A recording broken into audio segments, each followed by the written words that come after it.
Hi friends, നമുക്കിന്ന് നല്ല അടിപൊളി ക്യാരറ്റ് ഹൽവ ഉണ്ടാക്കി നോക്കിയാലോ.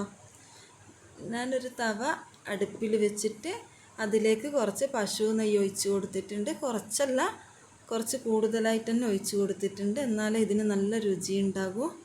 അതിൽ പശു നെയ്യിൽ ക്യാരറ്റ് ഗ്രേറ്റ് ചെയ്തത് ഇട്ടിട്ട് നന്നായി ഒന്ന് വാടി വരുന്നത് വരെ നമുക്കിത് ഇളക്കി കൊണ്ടിരിക്കാം. നന്നായി വാടി വന്നതിന് ശേഷം ഒരു 10 മിനിറ്റോളം വാട്ടി കൊടുക്കണം. അതിന് ശേഷം നന്നായി ഒന്ന് വാടിയതിന് ശേഷം നമുക്കിതിലേക്ക് പാലൊഴിച്ച് കൊടുക്കാം. ഇനി ഇത് പാലിലാണ് വേവുന്നത്. നല്ല സോഫ്റ്റ് ആകുന്നത് വരെ, നല്ല പതാകുന്നത് വരെ ക്യാരറ്റ് നമുക്ക് പാലിൽ വേവിച്ചെടുക്കാം. ഞാൻ ഇതിലേക്ക് ആവശ്യത്തിന് പഞ്ചസാര ഇട്ട് കൊടുക്കുന്നുണ്ട്. ആവശ്യത്തിന് എന്ന് വെച്ചാൽ ഞാൻ കുറച്ച് കൂടുതൽ തന്നെ ഇട്ട് കൊടുക്കുന്നുണ്ട്. മക്കൾക്ക് കുറച്ച് പഞ്ചസാരയൊക്കെ ആകുമ്പോഴല്ലേ ഇഷ്ടപ്പെടാം. അപ്പോൾ ഞാനിത് നന്നായി ഇളക്കി കൊടുക്കുന്നുണ്ട്. നന്നായി വാട്ടിയെടുക്കാം. പാല് വറ്റി വരുന്നതിനനുസരിച്ചിട്ട് ഞാനിതിലേക്ക് പാൽ ഒഴിച്ച് കൊടുക്കുന്നുണ്ട്. ക്യാരറ്റ് വേവുന്നത് വരെ പാല് വേണ്ടേ. അപ്പോൾ ഞാൻ ഇതിലേക്ക് കുറച്ച് തേങ്ങ ചിരകിയതും ഇട്ട് കൊടുക്കുന്നുണ്ട്. എല്ലാം കൂടി നന്നായി ഒന്നുകൂടി മിക്സ് ചെയ്തെടുക്കുന്നുണ്ട്. ഡ്രൈ ആയി വരുന്നത് വരെ നമുക്കിങ്ങനെ നന്നായി ഇളക്കി കൊടുത്തുകൊണ്ടിരിക്കാം.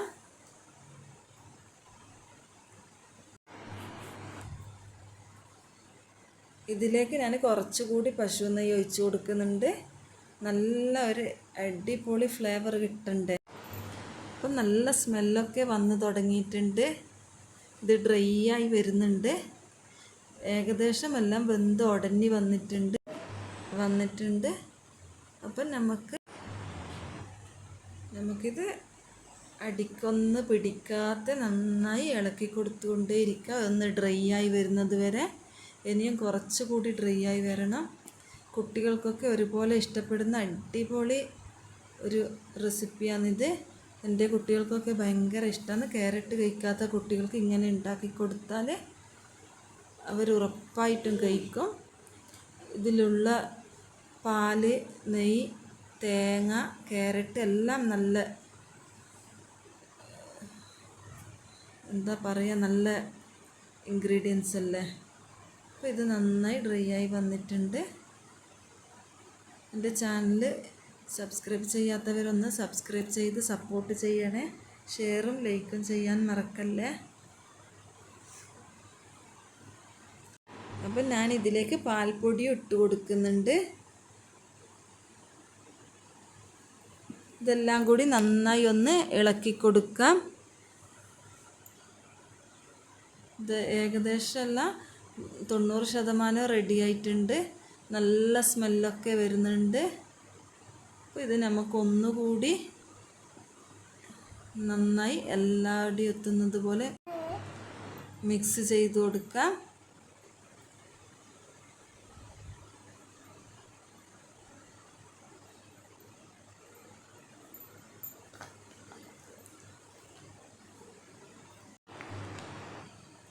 അപ്പോൾ ഇത് റെഡി ആയിട്ടുണ്ട്. നമുക്കിതൊരു പ്ലേറ്റിലേക്ക് മാറ്റി കൊടുക്കാം.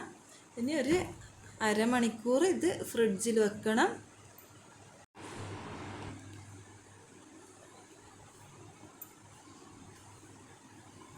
അരമണിക്കൂർ ഫ്രിഡ്ജിൽ വെച്ചതിന് ശേഷം നമുക്കിത് ഇഷ്ടമുള്ള ആകൃതിയിൽ നമുക്ക് കട്ട് ചെയ്തെടുക്കാം.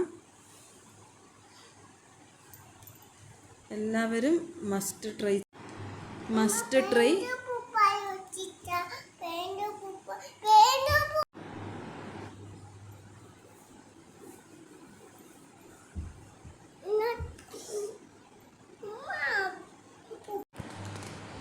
അപ്പോൾ റെഡി ആയിട്ടുണ്ട്. അടിപൊളിയായിട്ടില്ലേ കാണാൻ.